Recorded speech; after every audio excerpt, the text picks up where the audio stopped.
Ah, yes, chaps. I thought I would give my take on the topic of the week, probably the presidential debate between former President Donald the Donny T. Trump versus the cackling madwoman and her two little minion helpers poorly disguised as moderators.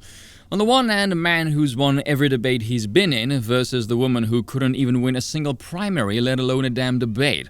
On the one hand, a man whose entire campaign pitch can simply be, "I'm not him," until that him was ousted via a Twitter post and replaced with the cackler, at which point the pitch became, "Under whose administration were you paying less for groceries?"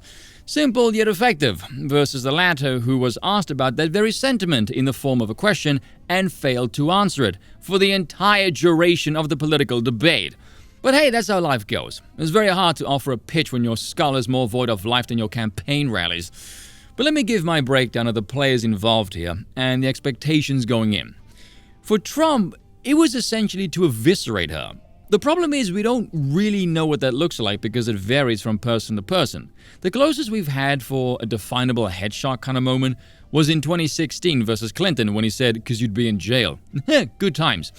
We don't really have anything that high a mark since then. From anyone, frankly. Although he did knock Biden out of the race by simply showing up to a debate, not sounding like someone who might be visiting the Grim Reaper during the commercial break. I will say though, watching the media completely lose their minds because they finally saw Biden's decayed, vegetated state that everyone else has been seeing for going on 4 freaking years has been one of the funniest moments of 2024. But Trump did fine. Solid B+. You know what Trump is about by now. Didn't exactly bring the roof down, but he was solid, He did have 2 funny shots, though. She was big on defund the police. In Minnesota, she went out. Wait a minute, I'm talking now. If you don't mind, please. Does that sound familiar? Don't lie. She went out. Don't lie. Listen here, toots, considering your past comments on gun confiscation, you are the last person on earth to tell anybody else, don't lie. They have the right to do. The President of the United States, you'll get him out of bed, you'll wake him up at 4 o'clock in the afternoon, you'll say, "Come on." That one did make me chuckle, admittedly. And his ending remark? Primo. But does he still look strong? Yes. Does he still look confident? Yes. Does he still look fit enough to handle the presidency? Absolutely.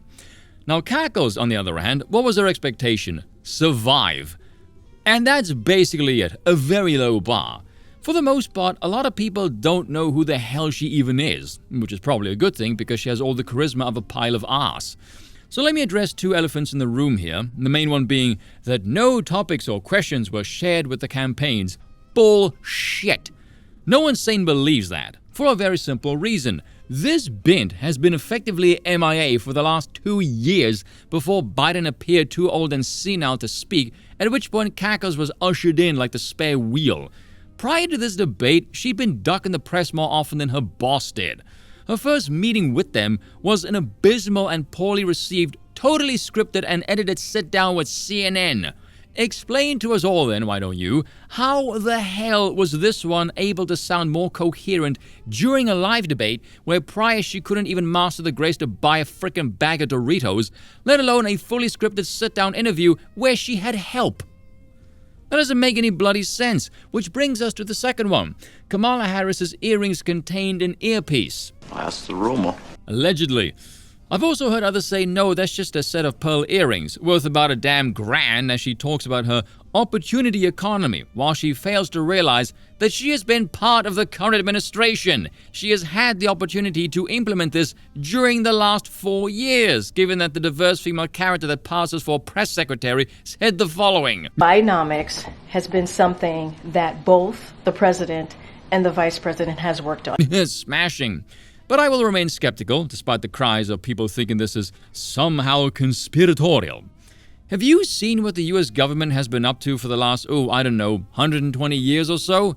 I mean, my word, if this gets your knackers in a twist, you're like someone offended at a man farting, meanwhile a hurricane is removing the roof of his house. Other observations of scriptedness is she would contradict herself constantly. You could tell she wasn't going to do well here when she failed to answer the very first question. Does she think the current state of the economy is better than a predecessor? By launching into a made-from-India version of Scranton Joe. It was pathetic and very, very cliched. She would point to Trump's plan being Project 2025, ooh, very scary. And then in the very next question, says Donald Trump has no plan for you. and then mentions tax cuts for the rich and how a magical opportunity economy, and no one knows what the hell that even is, by the way, will somehow be better. According to Goldman Sachs, Trump brought up the tariffs, and even the moderator pointed out that yes, the Biden administration has indeed kept quite a few of Trump's tariffs on the books, and she avoids commenting on this entirely and talks about trade deficits and then confuses China for Taiwan. Or she legit doesn't know that Taiwan manufactures the chips and not China. Either way, she is an idiot. This is legit like 10 minutes into the debate, by the way. Now, with all of that being said, never mind the BS of the moderators being unfair and how they never once fact-checked Harris but fact-checked Trump 5 times, etc., etc., has anybody else noticed that calling them out for that does nothing and it doesn't change any behavior? Maybe ask yourself why that is, but anyway. Another point to bring up, and Razorfist pointed this out as well, she is somewhat competent when someone is directly asking her a fresh question, because she's scripted, obviously. But the moment she has to return a volley, she is noticeably messier, kind of jittery and all over the place. For that performance, she gets a hard D, which seems fitting, seeing as that is how she got into any position in the first place.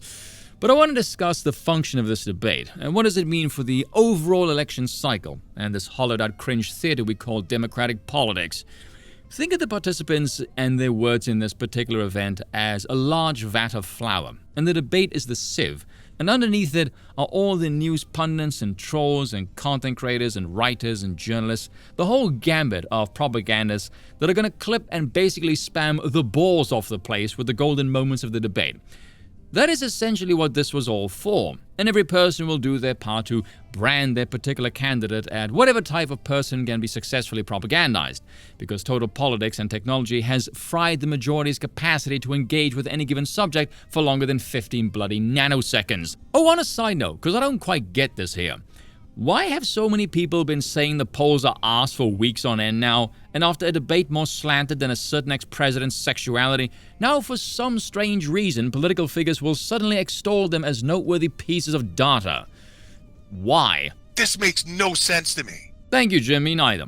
Let's be real here for a moment, shall we, folks? I would wager the overwhelming majority of people who sat through this whole debate knew who they were going to vote for anyway.